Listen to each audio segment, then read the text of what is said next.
Hey everyone, welcome to B2B Freelance Writer. In the previous video, we looked at content writing versus copywriting and which one you should pick. We've also looked at whether B2B writing is for you. And in line with these comparison articles or really just exploring what each one means, whether it's the B2B niche or the type of writing, copywriting or content writing, this video is going to talk about which copywriting skills are actually useful for content writing. Because the truth is they are different, but they actually overlap. And learning copywriting for me has helped me when I started out as a B2B freelance writer. There are a lot of skills that can translate into making you a better content writer. And I'd go as far as saying that former copywriters tend to be better content writers than just starting out as a content writer. So you can still learn about copywriting. You can still improve your copywriting skills while being a content writer. You just have to be aware of what it is that makes copywriters good. It's a few specific things we'll talk about. So copywriting is about persuasion and getting the reader to take action, but content writing is about informing, educating, or entertaining. The best content writers borrow skills from copywriting. The number one is strong hooks. I've talked about hooks even when I mentioned cold emails. You need to have a strong hook. Your first line needs to hook the reader's attention in, and copywriters are very good at grabbing attention from the very first line, often from the very first word. You need the same skill too, because you want your readers to, whether they read your headline of your article or the first line of your article, you want them to keep reading. So that skill absolutely translates. A boring opening means no one reads the rest.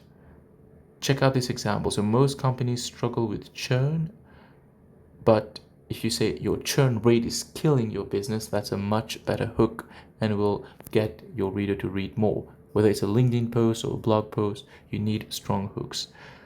Writing for a specific person, a copywriter always knows who they're talking to, because this is fundamental to driving them to take action. You should do the same as a content writer. You're not writing for everyone. You need to get used to writing for buyer personas, especially in the B2B industry. Copywriters are always asking for you to do something. They're always asking for the sale or to get you to click something. That's relevant too in blog posts, because sometimes you will need to link a trial link for the software that you're writing about, or you'll drive them to another piece of content. The point is, you've got to get used to write call to actions, and copywriting teaches that very, very well. Even educational content needs a next step. You need to send them to somewhere else. Even if that's a YouTube video, that's still a call to action. You want to study how copywriters do that. Copywriters are good at keeping it simple, at least the good copywriters. You've got to avoid jargon and fluff. Fluff is when you're talking a lot and saying nothing. Sometimes I speak with a lot of fluff on these videos, but I try not to. You should do that as a content writer. You should write very clear. Every line should have a purpose. Even if you're writing for entertainment, you shouldn't basically be blabbering a lot.